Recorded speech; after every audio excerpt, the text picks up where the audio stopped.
All right, hello and welcome to Just Animals podcast. I'm Ellen. With me, as always, is my dad, aka Guy. Hi, Pod World. It's good to be back. And And today with us, yeah, we are getting cut off. And today with us, we have marine, is it ecologist, right? Correct? Marine Yes. ecologist Bob Pitman, to actually discuss the orca or killer whale. This was a special request episode from Dana T, and we were lucky enough to have Bob on with us today. So, Bob, why don't you go ahead and give our listeners a little background on who you are and what you've done and what you currently do? Yes. Well, I worked for National Marine Fisheries Service for almost 40 years, mostly working on marine bird and mammal surveys. I came to work entirely on marine mammals about 30 years ago. And about 20 years ago, I got particularly interested in killer whales. Right now, I'm retired from the Fisheries Service, but working as an affiliate with the Marine Mammal Institute at the Oregon State University here in Newport, Oregon. Oh, good for you. That's awesome. Well, thank you so much. Okay, so let's get into it. We have the orca, the killer whale, blackfish. Can you go ahead and give us the scientific name? Scientific name is Orcinus orca, and Orcinus means from the underworld, and orca just means a kind of whale, so it's not a very Yeah, useful yeah. I looked Latin that up, and name. it's like God of the Underworld, Champion of Death, and it's like, okay, so why don't you just call it the gladiator whale at this point? so, Bob, Yeah. isn't whale a kind of a misnomer that they're more related to dolphins and porpoises in that family? Yeah, why don't you go ahead and clarify the whole dolphin versus whale thing when in regards Yeah, to the there's blue? a whole family. The Delphinidae is the includes all of the dolphins, and killer whales are the largest member of that group. And a lot of the names we have for whales and dolphin have come down to us through the centuries from mostly from fishermen and whalers and stuff. So, and they've kind of stuck. And anything bigger than a certain size is automatically called a whale, whether it's a dolphin or not. So we end up with killer whale instead of killer dolphin. Okay, okay. I mean, killer whale has a nicer ring to it than killer dolphin, if I'm going to be honest. So let's Mhm. get into their average size. So average length for males and females. What are they come in as? Like, and what is that? Can we compare that to on land? Well, it's there are different populations, ecotypes of killer whales, and they have Right. different sizes. The Okay. smallest one we know of is from Type C killer whale in Antarctica, and they get up to 4 meters, Okay. maybe 14, 15 feet. Okay. Um, and the biggest ones are probably up closer to 9 meters, over 30 feet. So there's Wow. yeah, almost twice as big as the smaller one. So there's no Right. typical killer whale size. Okay. Okay. Yeah. And then what's their weight range? Then I imagine 14 feet versus a 30-foot whale are probably going to be very different on the weight spectrum. Yeah, haven't been a lot of killer whales weighed, but probably 6 or 7 tons is Okay. getting up to the high end there. Another Okay. thing is they are strongly sexually dimorphic, which just means Yeah. you can tell the sexes apart by looking at them. Right. Okay. And Okay. the males are, in most populations, they're about a meter longer than the females, and they Okay. can weigh almost twice as much. So that Okay. substantial size difference there. Sure, sure, absolutely. Hey, Bob. Okay. I saw recently that YouTube of the killer whales attacking that blue whale, and Can that you was wait till we get to shocking. the diet? Can you wait Yeah. till we get to that Oh, part? okay. Thank you. So let me. I just wanted to tell Bob that I was shocked to see that. Do they always travel in pods, or are any solitary, or they hunt together? How does it? How does that Yeah, go work? ahead, give us down. Solitary or pack animals in the pod dynamic. Okay. The first thing I have to say is, and this is important for pretty much everything we're going to talk about, Sure, is sure, sure. killer whales, especially in higher latitudes, typically have foraging specializations. And the big split is between fish eaters and mammal eaters. Okay, okay. And they're usually referred to as different ecotypes because ecologically they're quite distinct. Sure, And sure. everything we talk about is different for fish eating versus mammal eating killer whales. And this Ah, okay. includes social structure, habitat, what they eat, Interesting. how they hunt, their vocalization. So whenever Wow. you ask me a question, there's probably going to be at least two answers. Perfect. We love it. And also, that's just in high latitudes. In lower latitudes, there's a lot fewer killer whales, Okay. but there's also a lot less prey, and it looks like they are mainly generalists. So that's kind of a third general category. Okay. Okay. That makes a lot of sense. So, actually, speaking of that, and just really quick, what's the average? I'm sure this is hard to measure, but dorsal fin size. We talk about dimorphism all the time. Some animals, like the killer whale, very dimorphic. Some you can't tell the difference at all. You have to get up close and look. I'm assuming then the dorsal fin size varies from male to female, and then roughly how large is that usually? Um, a really big male dorsal fin is probably around 2 meters, so about Wow, 6 feet. Females are maybe 4 feet. still huge. And actually, the males have gigantic pectoral flippers too. You usually can't see this because they're underwater, but they are Right. just hard to believe much larger than females. So Interesting. they have grown their extremities uh, to the extreme. Right, to fit their And, needs. I hey, mean, they're pretty Bob, extreme animals. Yeah. when we were whale watching in Hawaii, each humpback has its own individual, like, fingerprint on its tail or certain markings. Is it true for orcas as well? Do they have this individual marking type On their situation, flukes. or do they all It's kind of called a look alike? fluke. Yeah. Everybody that does killer whale studies, the first thing you want to do is photograph as many of the animals as you can. Uh, the dorsal fin, and there's a light colored area just behind the dorsal fin called the saddle patch. Yeah. And pretty much every single killer whale is identifiable from all the others based on the shape of the dorsal fin, and if they have little nicks along the dorsal fin, and on the saddle patch, the shape and size of the saddle patch, and they get scratches and scars on there quite a bit. So every single animal is pretty much identifiable, certainly in populations.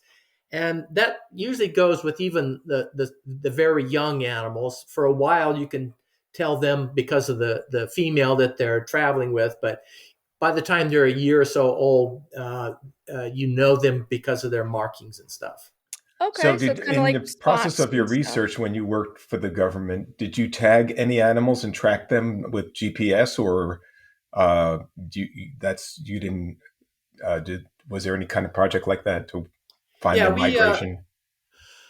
I worked for 8 or so years in Alaska, and we tagged a lot of killer whales up there. And then since then, I've done like 10 years in Antarctica, and we've tagged quite a few whales down there too.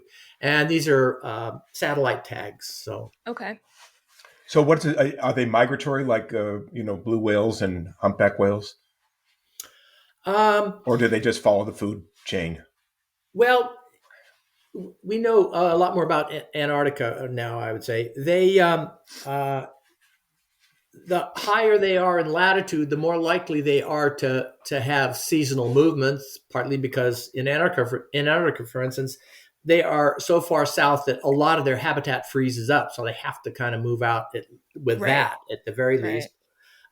We know that in Antarctica they make migrations of 1,000 miles or more into the edge of the tropics, and then they turn around and come straight back. um, Most of the larger whales are thought to go to the tropics for calving, and it's been assumed that the warmer waters was better for the calf growth. A few years ago, a couple of people suggested that maybe they go to these lower latitudes because there's a lot less killer whales there, and killer whales regularly take calves of large whales if they get the opportunity. Right.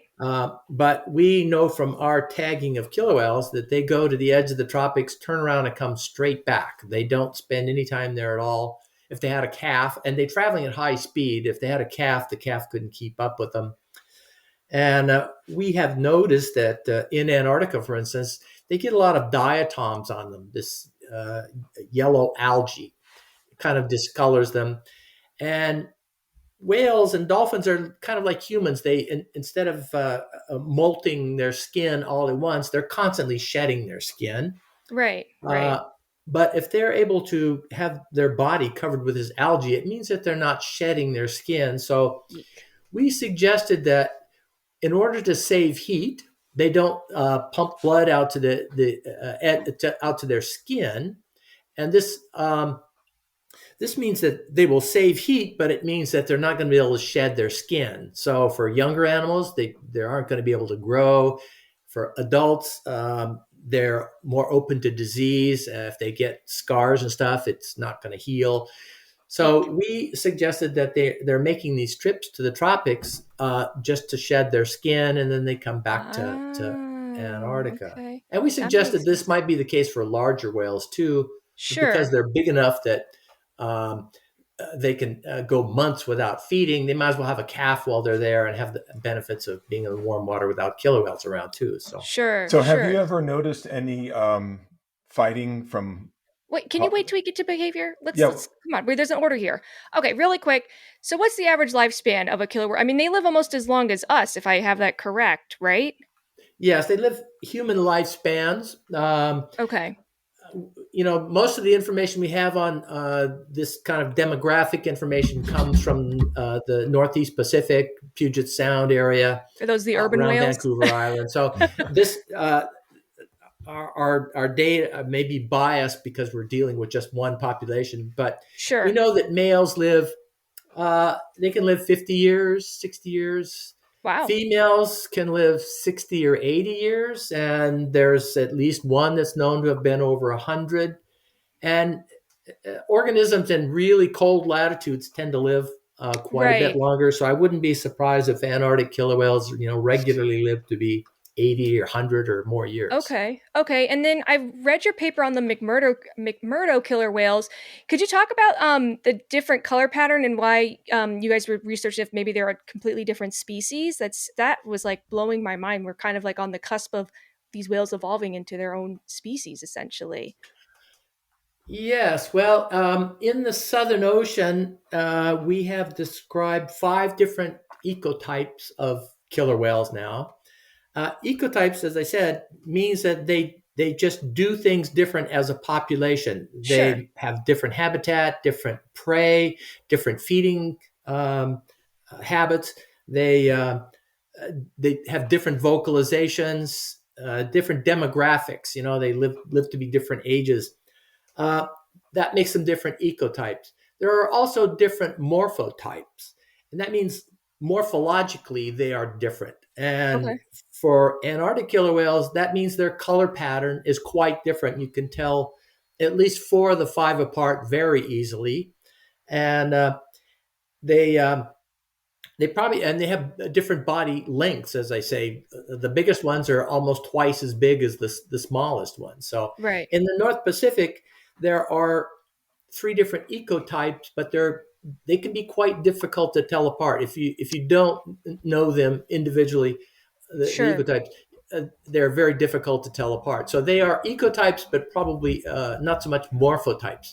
In the Okay. Southern Ocean, they are clearly different ecotypes and morphotypes. And this Okay. has to do with that prey specialization, um, because uh, you have to have different ways of hunting if you're going to hunt fish versus mammals. So, and Sure. there's morphology that goes with that. If you're going to feed on big marine mammals and trying to tear flesh off a large whale or something, you need heavier jaw structure, for instance. Right. Oh, You that need makes a lot of bigger sense. muscles. Right. So Yeah, you want if to you're going to adapt to eat your herring that you bunch up, you can get by with a relatively delicate dentition. So uh, this differences in prey specialization immediately starts to work on the morphology of the whales and separating them. So this is a first step in speciation. right, right. Wow, so how is the that's population doing insane. overall? Is it stable? Is it Well, it sounds like it endangered? depends on geographically where which population you're talking about too. If I Yes, different things going on with different populations and these different ecotypes that have been described.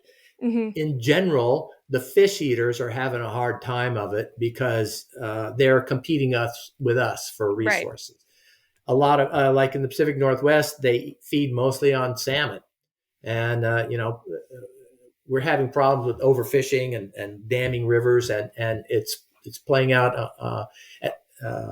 on these fish eating killer whale populations up there too. On the other hand, we protect marine mammals now. Most of the world does. So populations of seals and sea lions are increasing, and so are the killer whales that prey on those animals. On the other hand, mammal-eating killer whales, they are at the very top of the food chain, and they are having problems with persistent organic pollutants. We quit manufacturing PCBs in the 1970s and 1980s. They are still in the environment and they are still accumulating. And these mammal-eating killer whales, this is probably a ticking time bomb because they continue to accumulate these pollutants. Eek. And we don't know what the overall effect's going to be, but they're way higher than we know that they should be. Right. So it's kind of like a live LD50 test that there's basically being run on these guys, essentially. Let's see, like, how much can they take until we reach the tipping point? Let me ask us, this is a little tangential question here, but it just popped up in my email yesterday, so I'm going to propose this question to you. The effects of the acidification of the ocean. Have you studied that, or has that ever been on your radar in terms of what orcas or just the general environment of the ocean? Yeah, I haven't heard of any suggestion about how acidification would directly affect killer whales. Again, they're quite a bit higher up the food chain. Everything below them affects them one way or another, but I'm not so sure yet what the effects would be there. So I'm sure it's yeah, thank you. Being higher up the food chain, are they? How's their mercury level? Has anyone been testing that lately? Because I know dolphins are loaded with mercury, and they're Well, the just pure mammal-eating fish. ones are probably, just Yeah. speculation, probably not as high as the fish-eating ones. Just my educated guess. They have really high mercury level. I mean, they eat dolphins, so Oh the mammal gosh. eating ones. So Oh, again, there you go. Never mind.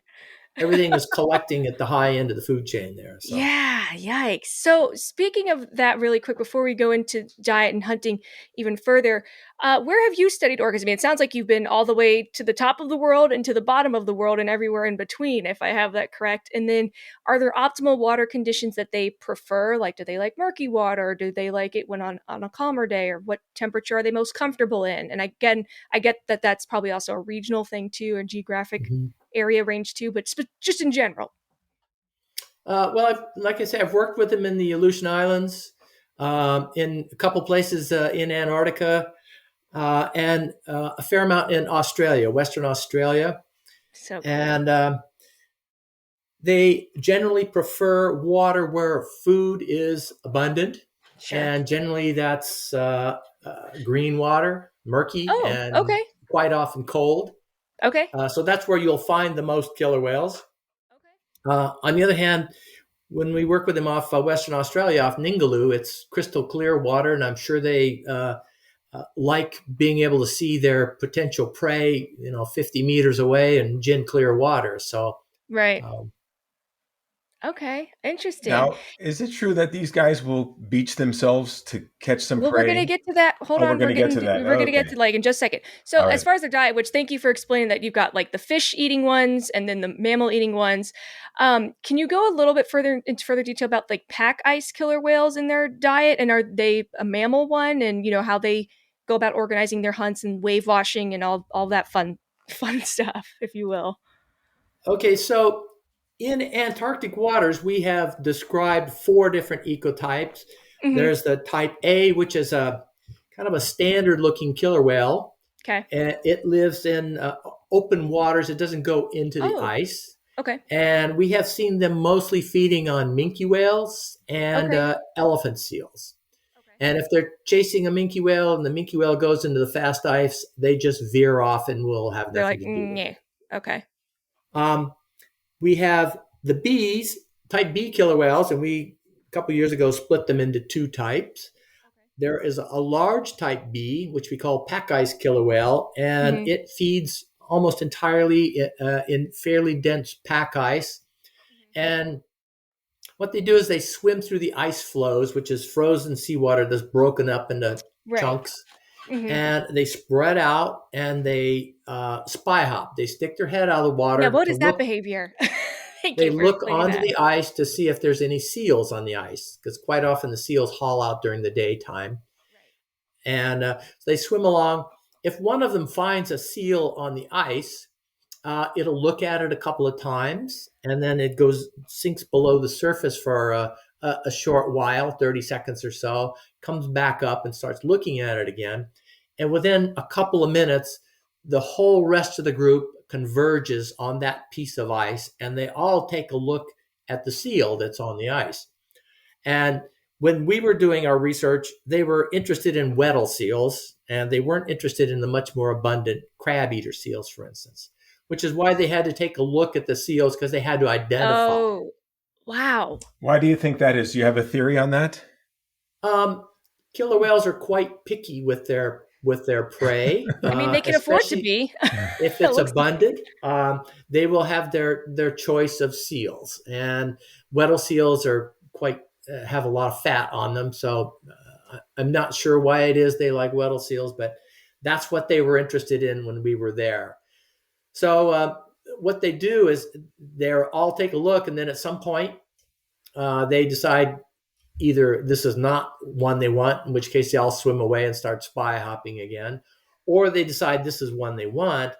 They'll swim away from the ice floe, maybe 10 meters, 15 meters. They'll turn around and shoulder to shoulder, they will pump their tails in unison, swim at the ice floe, and then dive under it at the last possible second.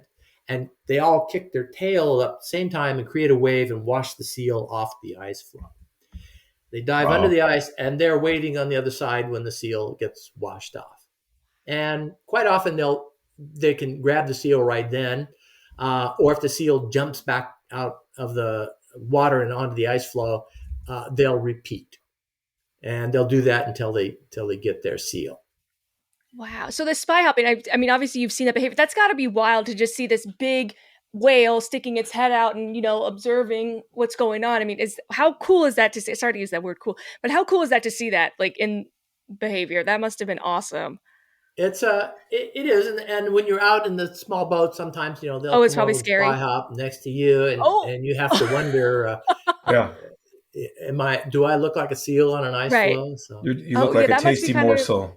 yeah. yeah. So when you're being spy hopped, I'm sure that's kind of a little eerie. Does the hair stand up on the back of your neck? Like, please don't try to, wash me off the boat. There's So, a there's a video from when Greenpeace was down there 20 or 25 years ago. There were some. They were at near McMurdo, and some of their people were out in a Zodiac, and they saw some killer whales coming, and they wanted to record them. So they put a hydrophone in the water, and they saw the killer whales coming along, and then the killer whales spy hopped right next to the boat, and everybody kind of got a little rattled. But then they swam off, so they thought, Right. oh, well, that was cool. Anyway, they got about 15 meters away and turned around and started swimming back to the Zodiac, and they created a wave. And the guy who wrote the story about this said, when that wave hit the boat, we all knew what was going on. And you can see in the video, he's pulling in his hydrophone as fast as he can. And they're getting the motor started up and heading Right. back to the mothership. And the killer whales, followed them all the way back. So No way. So they were about to be a anyway, snack. yeah. so Bob, with respect to the kids or calves, when do they start to join in on the hunt? Can we get to that? We'll do that when we do reproduction. We'll get that. Don't No, worry, we'll get that's there. not a reproduction question. This is a It hunting is. question. Fine. No, that's about gestation. Let him answer the question. Okay.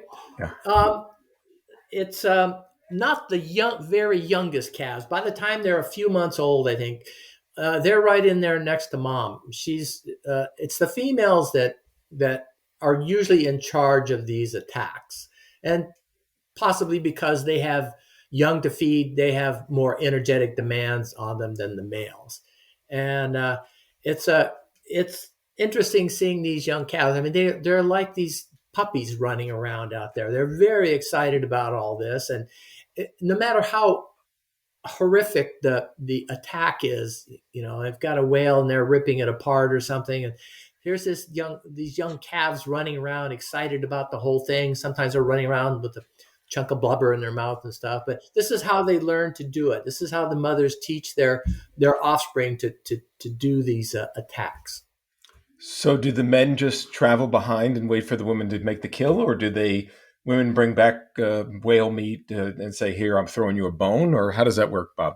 There's some interesting stuff going on here. Most of the time, when there are attacks on large animals, the adult males are kind of off to the side and not involved in it. It's the females who are in there running the show, and it's not quite clear. But when things, once the game is in hand, then the males will come in and get their share, or usually more than their share.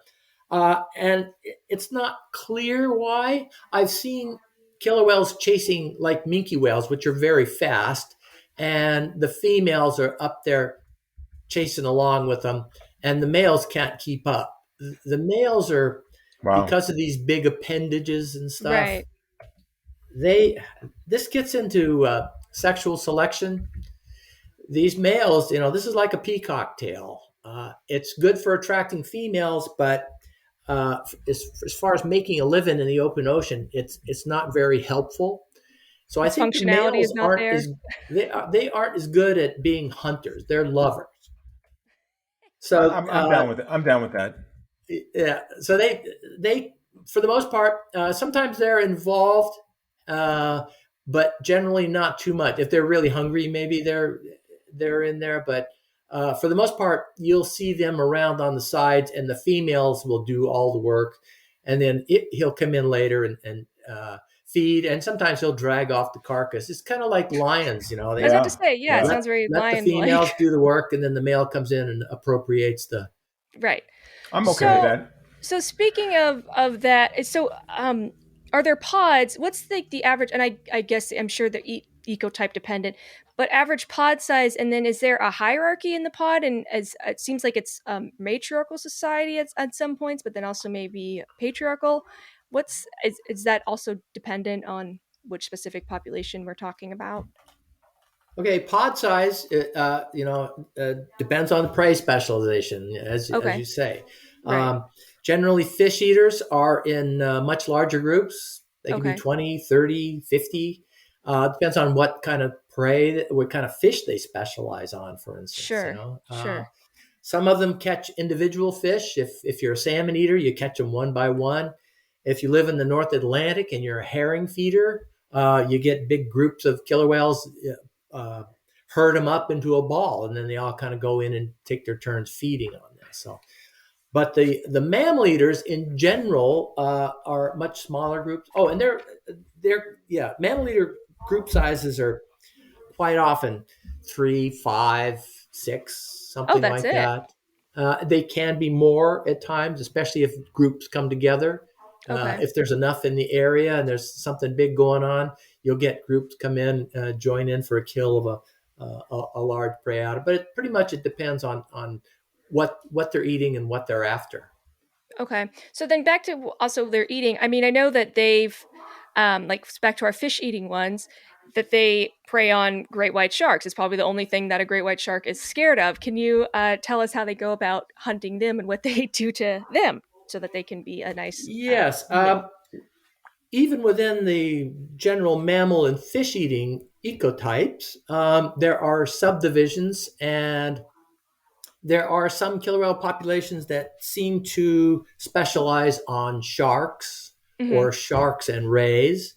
Mm-hmm. And it seems quite clear now that when they feed on bigger sharks, they're interested in, and in fact, even medium-sized sharks, they're interested in the liver, and they will open them up and take the liver out and just discard the carcass. And turns out sharks are fairly easy to deal with. If you flip them upside down, they get this, it's called tonic immobility, and they just kind of give up. So what they need to do is grab a shark and turn it upside down, and then they have their way with it.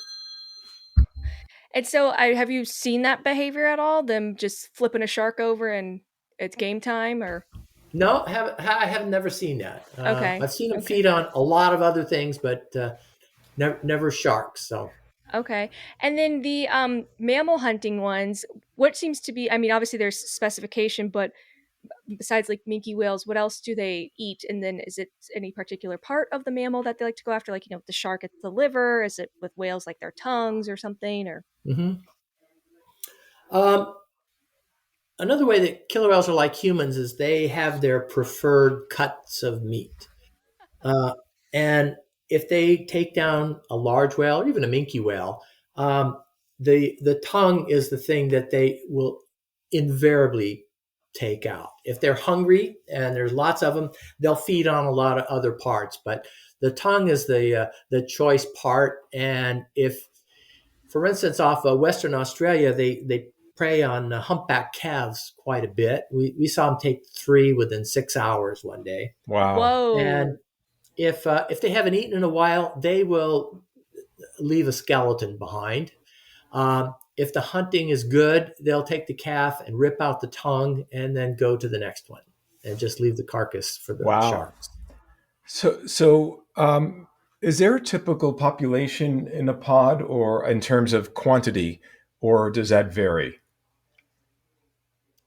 In terms of Members of the pod. uh, mostly they're pretty evenly split between males and females, but what happens in is the males don't live as long, so ultimately you usually end up with a couple of males, and on the mammalian ones you have a male or two, and then several females with young. It's quite different depending on where they are, how much food there is, what the ecotype is, and what Mhm. they're specializing on. If they're specializing on particularly abundant prey and they're a fish eater, then you have pods with lots of males and lots of females. So, have you ever seen a pod versus pod situation where they turned on each other? Are they, uh, will they do that? No, these different ecotypes, like in Antarctica, it's possible to see um, 3 different ecotypes in the space of an hour. I mean, they hear each other regularly, see each other regularly. They don't mix up in groups. They are socially, they don't have anything to do with each other. And their acoustics are different enough that they can tell when the other group is coming in, and they just avoid each other. And they don't interbreed and haven't interbred for tens of thousands, maybe 100, 200,000 years. So they are uh, socially and reproductively isolated. So again, this is a step towards becoming another species, and it's an open question how many species of killer whales there are. It's generally accepted that there is one, but a lot of these populations meet the criteria for being different species, but it's hard to know. If these were warblers, we'd call them all separate species because they co-occur, they look different, and they don't interbreed. But right. we know that these types have split off fairly recently within the last couple 100,000 years, and we don't know how far down the line that's gone.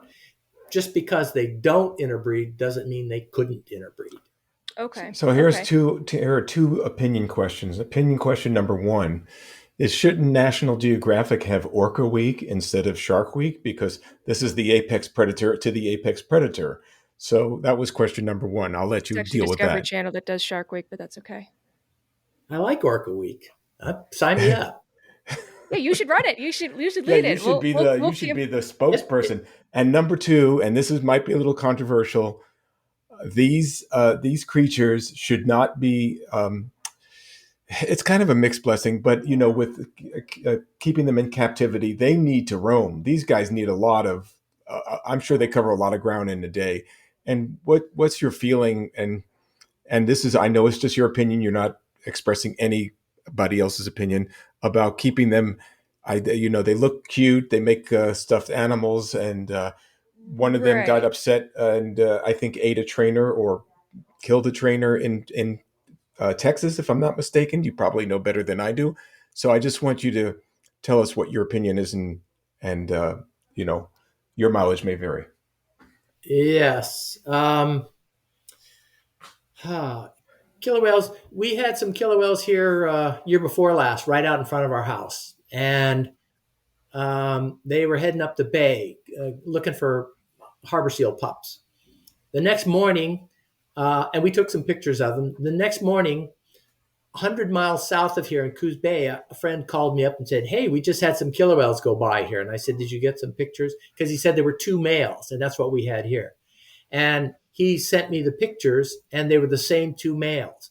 They had covered 100 miles in less than 24 hours, Oh my God. and we're checking out the bays because it was the pupping season for the harbor seals. So killer whales, they live intensely social lives. They live only with their immediate kin. They travel around with their family for decades and decades. They hunt Mm. cooperatively. They share everything they eat, even if it's a relatively small fish. You know, they'll bring it to the surface and part it out among the family members. So, um, and they cover tremendous distances. You know, they have, like I say, rich social lives. And the idea of taking a killer whale out of that milieu and putting it in a pool someplace for entertainment value um, is is about the most horrible thing I can think of. But that said, um, the reason we talk about killer whales is because a lot of people have, millions of people have seen killer whales and seen what spectacular creatures they are. And we are sacrificing those individuals. And I think if it's done right, it's probably a lot better for the population as a whole, not so good for that individual.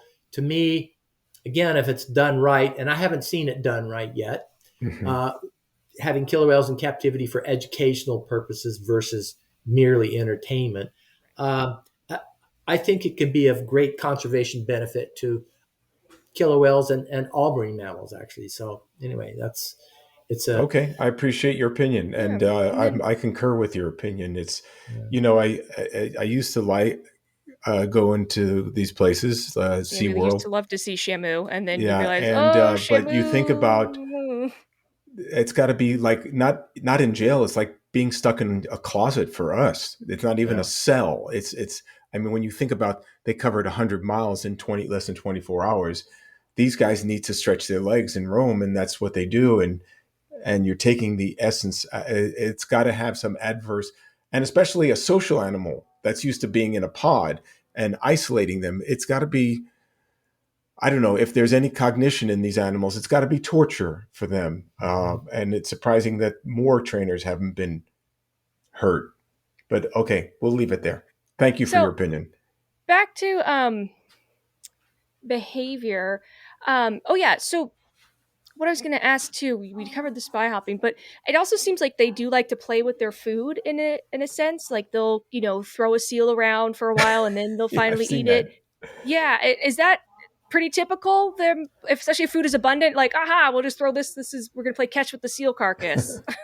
Yeah, they are rather cat-like with things that move in their environment.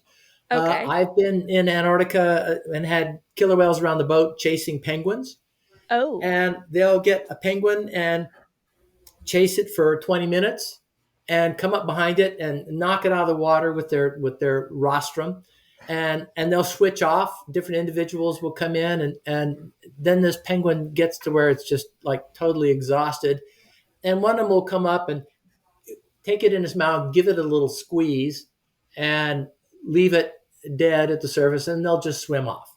Oh, And and they do this quite a bit. I've seen them swimming through the water and go by a bird sitting on the water, a gull or a puffin, and just take their fluke, the tail, and slap it and just kill it and oh just swim my. off. Wow. They're Wow. Anyway, classic So gangbangers. They're the you gangbangers of know, the ocean. yeah, just to it's kind of be a like I said, it's very meme. cat-like. Play Yeah. with it, maybe let it go. Wow. So obviously, who is the when they're hunting in a pod, somehow it has to be orchestrated about who's doing what. Do you see that they take on the same function, or are they sharing different duties in the hunt? Um, yes, the interesting thing about killer whale groups, they are matrilines, which means they are all related to the oldest individual in that group. It's her offspring, and her daughter's offspring. The males breed Oh. outside the group, so they are all family. And it's also matrifocal. That eldest female is the one that pretty much calls the shots all the time. And she's always right in the mix whenever there's hunting going on and leading the charge. So and you see that all the time. We know a lot less about uh, what individual whales do when they're hunting large animals. For instance, do they have specific roles? My guess is probably not. I think it's just that female knows how to do this, and they show the young ones how to do it, and they just pass it through the generation. So.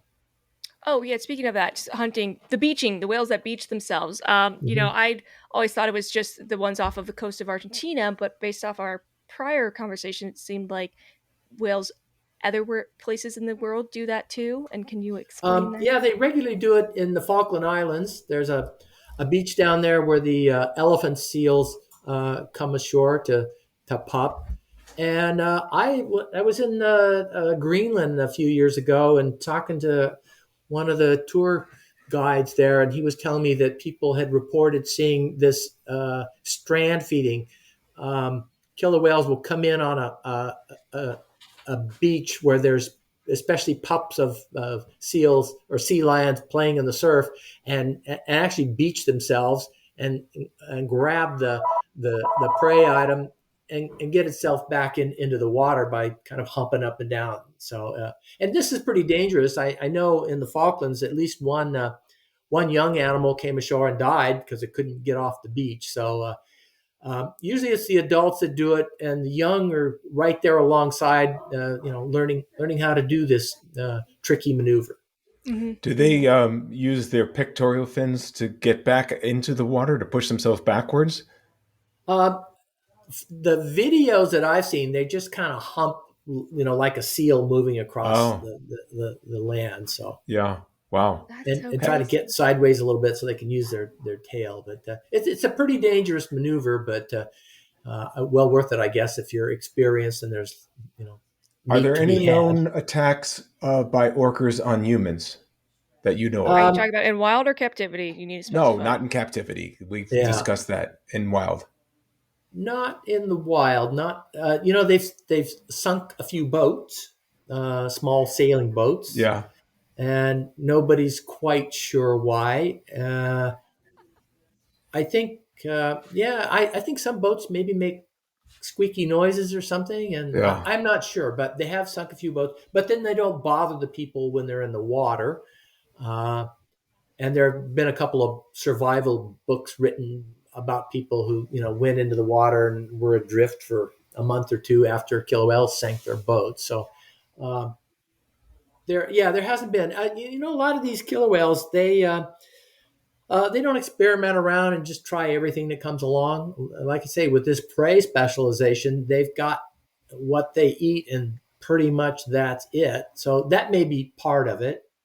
For instance, a few decades ago, when they were still catching killer whales for captivity, they had uh, three of these mammal eaters up off British Columbia in a pen, and they didn't know the difference between fish eaters and mammal eaters at that time. And they fed them salmon for 2.5 months, and they didn't eat it. One of them finally starved to death, and then the Hmm. other two finally started eating some fish, and they ended up letting them go. But that just shows you how hardwired they are. It's probably not to their benefit, but that's what they do. Well, according to the Orca Facebook page, they're saying that humans are quite bitter. Some of them are. Well, that's true. Yeah. Some of us are happy-go-lucky. Yes, right. Some of them are just bitter, So acrid. Yeah.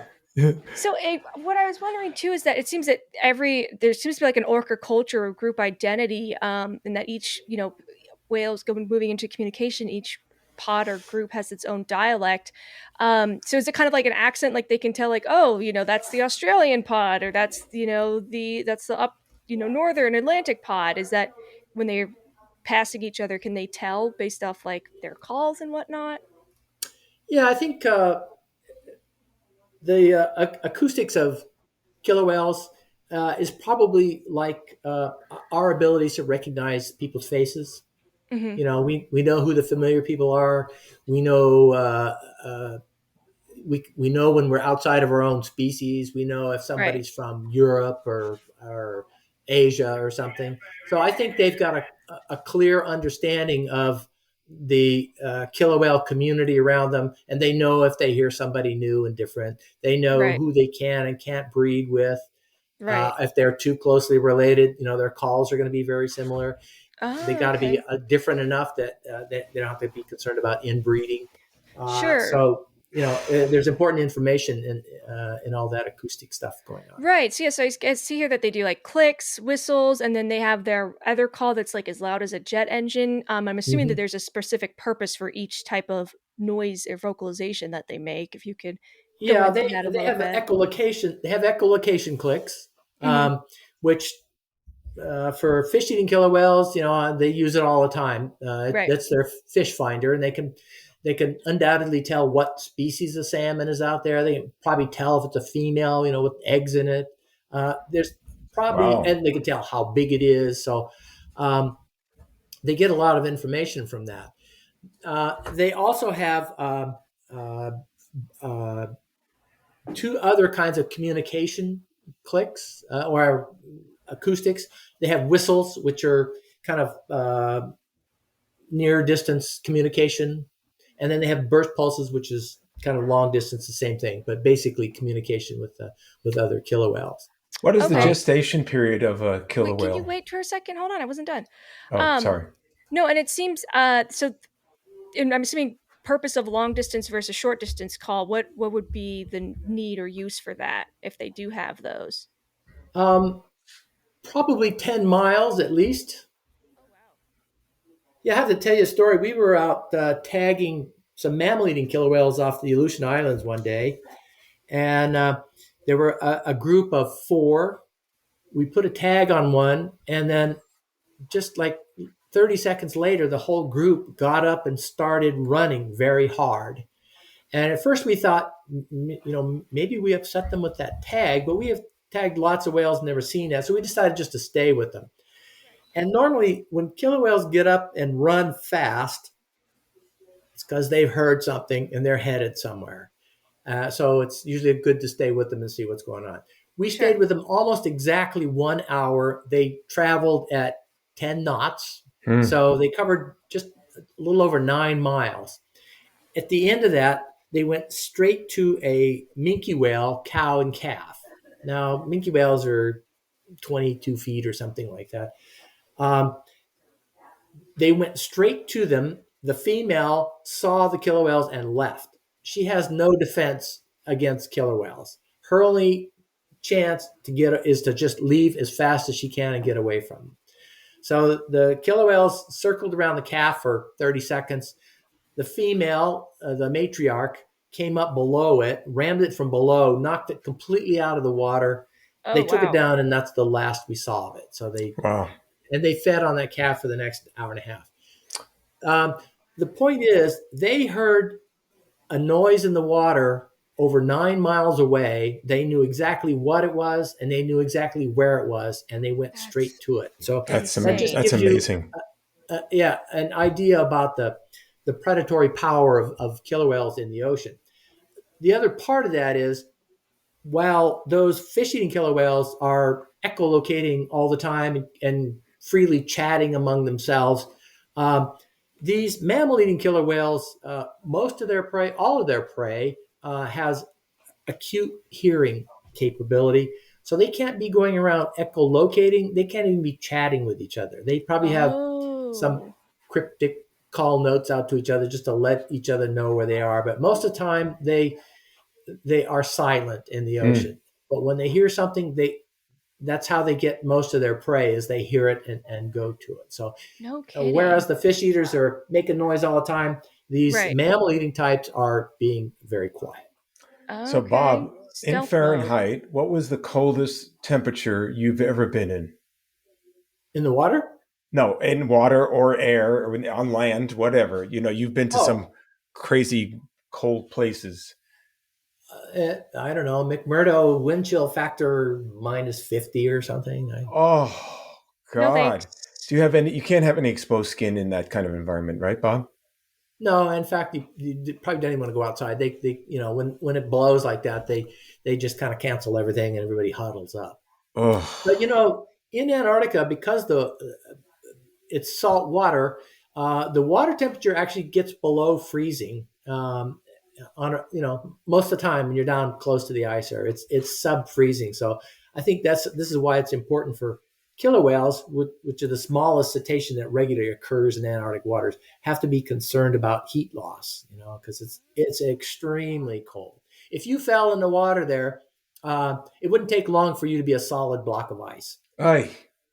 Have they ever taken out a polar bear? Have you ever heard or seen that? Like, got Um, No, for the most part, polar bears have been protected by the sea ice between them and most of the killer whales. So, no, that'd be an interesting matchup. I've never heard of anything like that. What about okay, moose? I heard that. Okay, this I know a this sounds moose? crazy. Quiet. I know this sounds crazy, but I know I read something on the internet, but it's like, oh, actually, killer whales, especially kind of up by where you are, if they have, or for Canada, have the opportunity, will get a moose because moose also are very aquatic and swim, as we Hmm. learned in our moose episode. Is that? Have you heard of that? Or would you be Yes, and surprised? they've been reported taking deer also. And I remember we were off of New England, off Maine, some years ago, doing a mammal survey for harbor porpoise, and we were a couple miles offshore, and we had a deer swim by in front of the boat. It was on his way out to one of the islands out there. So deer can and moose, I guess, can swim readily and can swim for miles. So uh, I figure if they do it often enough, some killer whales are going to find them, and I guess they're Figure not above what's going taking them on out. here? What you are? Yeah. I'm a little I'm a little surprised that killer whales would take a deer or a moose in the open water, and there hasn't Right. been any issues with humans, but that's the way it is so far. So then I was also reading too that talking is like a learned behavior, like with humans, like they learn how to talk from their, counterparts, and that they learn when to use like certain calls in certain circumstances or situations. Is that true? Well, we don't know much about the communication that goes on between killer whales. I'm sure that there is a lot going on there that we don't understand because, like I say, you travel around with a group of family members for decades. You get to know each other intimately and get to know nuances that we're probably never going to be able to detect. Sure, sure. Okay. And then yeah, let's go on to their reproduction. So yeah, how long is the gestation period, and then how long will calves stay with their mom, and is there a breeding season? Um, Gestation is about 15 to 18 months, and calves wean at like 1 to 2 years, but they spend, the whole, in a lot of, especially the fish eaters, they'll spend the whole rest of their life with their mother. So, Okay. um, they quit suckling, but they don't, they're still there with their mother, and the mother continues to feed them. In fact, those Oh, okay. adult males, mothers feed adult males regularly. No kidding. They subsidize them. Yeah. Interesting. And is there like a breeding season? Are they, kind of like giving birth in spring, breeding in the Um, winter? yeah. It seems in most populations that they can calve any time of the year, but they generally tend to clump up, during certain seasons. It's Sure. not, you know, it's it's not like warblers, breeding in the summertime and not in the wintertime. So So, since it's a matriarchal society, Bob, how is the male determined, and the males are probably are not fighting each other or something like that. Like you see another kind of species. So how are they select who's the best fit, so to speak? Do you know? Um, I think we don't know. Nobody's ever seen killer whales mating. So, but when you get into a sexual selection situation, especially this apparently runaway sexual selection, which means the females choose to mate with males that are big. I think the males got as big as they possibly could, and then they started growing their extremities because they couldn't get any bigger. And so I think the females, that's what they look for, is those big males. And of course, the bigger they get, the less useful they are for hunting, and the more trouble they have with keeping up. But that's why the mother is willing to continue feeding her son, because he has tremendous reproductive capability and can propel her genes into the next generations. So Got it. So, speaking of that, and of course, I just forgot my question, so never mind then. But All dang it. right. Oh, how good is their vision? Do we know? uh, it's hard to say. You know, Generally, when you think about there's vision in the water, and then there's vision out of the water. We know they can see pretty good out of the water, which is a little surprising, because I would have thought it'd been like our vision in the water. But I've seen them look at things out of the water on a regular basis, so I think they can see fairly well out of water. And in the water, they do most everything acoustically. But when they get close, then they shift over. Most of the time, when you see pictures of whales, including killer whales underwater, it looks like their eyes are closed, which is probably a safe thing to do.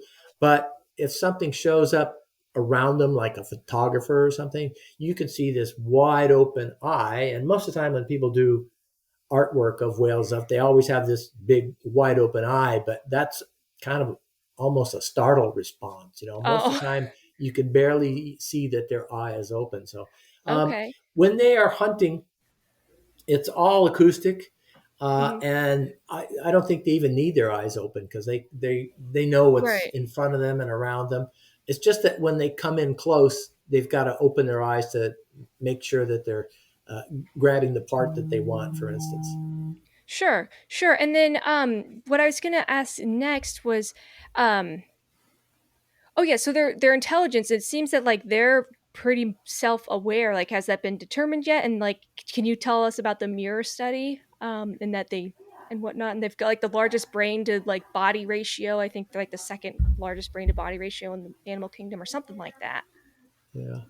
Um, I have to tell you, if you go to a place like SeaWorld, around all those marine parks around the world, there are two cetaceans that they show. That's bottlenose dolphin, Tursiops, and killer whales. And in my experience on the ocean, and I've worked with just about all the cetaceans at some time or another, those are the two smart ones. And it's no accident that they're the ones that show up on the show list, because um, they are they are impressive. Right. Yeah, their intelligence is out of this world. And then really quick before we wrap up here, can you tell the snowball story from your McMurdo Oh, article? okay. Yeah, we were at McMurdo Station in Antarctica, which is in the southern Ross Sea, and working on killer whales there. And we take the helicopter out and fly to the ice edge and land on the ice and walk out. When we see killer whales coming, we'll land in front of them and wait for them to come by. And sometimes they're in these leads, these big cracks in the ice, and and then we can photograph them, take biopsy samples, or whatever else we need to do there, record their acoustics. And one day I was standing there, and these killer whales were going by, and it was a big group, and they've been going by for quite some time. And I wondered, gosh, did these guys even know we're here? And what would they do if they knew we were here? So I decided to make a snowball and toss it out there. And the the snow was so dry and powdery. The first snowball I made just turned to dust Dissipated. when I tried to throw it. So okay, I got to make it. I made this one, and this female came by, and she was probably about 15 feet away, and I threw it at her or her direction, and it hit her just below the dorsal fin, and it made this little pat sound. And I thought, she didn't even feel that, and but she just kind of shuddered and stopped and just sank. I thought, well, that's a bit odd. Wow. And so, and I didn't see her. I thought, well, okay, I guess that's what they do. Anyway, on the other side of the lead, there was a bunch of it's called brash ice. It's just broken up ice in chunks pushed over there by the wind. And in the middle of that, a chunk of ice about the size of a basketball started moving through the ice in my direction. And it got out into the middle of the open water of the lead. And then all of a sudden, she floats up to the surface there. She arches her back with her rostrum against the chunk of ice and flicks it. And she throws it about 2 feet out of the water and swam over to it again and flicked it again and swam over again. And she just kept and did it in a circle right there in front of me for like 10 minutes or something. And then she decided, I guess she'd had enough, and she swam off. Hmm. And it's like, I think I just showed a killer whale how to throw snowballs. Yeah, that's awesome. That is so cool. And then And I think I think they do have this big brain, and they live in an environment that doesn't provide much stimulation. right. I'll tell you one more quick thing. We take biopsy samples. We have a crossbow. We bounce darts off these things to get tissue samples for genetics. Sure. And Sure. I bounced this dart off this. There was a female with her large calf swimming along, and it bounced off. And I was waiting for the dart to blow back, and the mother didn't do anything, but the dart, when it hit the water, it kind of did a little splash, and you could see that the calf went, "Whoa, what was that?" And swam around behind the mother. The mother just kept swimming, but the calf went underneath and spy hopped and had the dart laying right across the top of its rostrum, just lifted it a foot and a half out of the water. And it was like just something new and novel to play with, And it Right. fooled around there with that for a couple of minutes, and then mom must have called because it took off really Right. quickly afterward. But That's really so have you ever had any close calls, or what's a close call you've had, and then what's your most favorite orca memory before we wrap up um, here? never any close calls. The only Okay. time there's close calls is when they're attacking something. If they're after a large sea lion or something, and that sea lion is panicked and wants to get in your boat, Oh, you don't want yeah. to be there. You don't want to be around a humpback whale whose calf is being attacked, because she's going to be throwing her flukes around, and it could end badly. But it's not the killer whales that are the problem. Okay. One of my favorite memories was we were in the Antarctic Peninsula, and there's a group down there that we have seen many times over the years, and they're very friendly. These matrolines, these pods, they're kind of like personality cults, and mom decides, what the tone is going to be. Mhm. Anyway, this one group, the young ones are always happy to see us, and they come over, and they're right over next to our Zodiac, and they're bumping the pontoons and spy Right. hopping around us, and like I say, these groups they share food among the members of the groups. Well, the mother had been out chasing one of these penguins around, a Gen 2 penguin, and she caught it and gave it a little squeeze, not enough to kill it, but enough to disable it. Right. And she swam over to our Zodiac, and probably less than a meter from the Zodiac, she stuck her head up with the penguin in her mouth and opened her mouth and let the penguin go. And you know, I think this is just her way of saying that we're part of the pack now. Right. Like, here's your food. Here's about your dinner. Yeah, yeah. This is what you do with your friends and family. So That's anyway, I'll crazy. I'll never forget that. And so That's crazy. Oh, then lastly, what causes the dorsal fin to, flop to one side? And then is that only in captivity, or does that happen in the wild as well? it does happen in the wild. Okay. Um, I'd say, and I've seen it several times, and a couple times I've seen it. These are animals near death. Oh. So I think it just indicates that something's wrong. And I have to Mm. tell you, we took some friends of ours from out of town a few years ago to SeaWorld in San Diego. And of course, the big males all have flopped over dorsal fins. I think it just means that this is not a good habitat for them.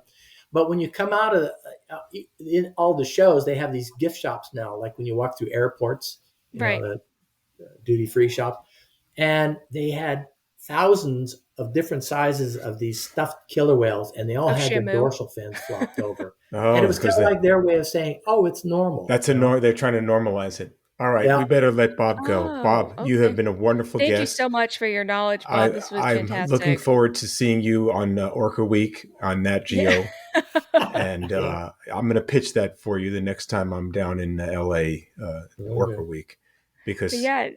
anybody that wants to mess around with a great white shark, they got some balls, as we say. But I yeah. like it. All right. Absolutely. Thank you so much, All right, Bob. Yes, Bob. as Thank always, you. you can reach us at Okay. justanimalspod@gmail.com. If you have any Yeah. questions, send them to us and we'll send them to Bob. Bob, we'd love to have you back on to discuss another whale some other time in the future, if you would be so kind. And thank you for coming on our show. Give us a shout out if you have any questions. And as always, you can find us on Instagram. Thanks Thanks, for Bob. listening, everyone. Appreciate your help.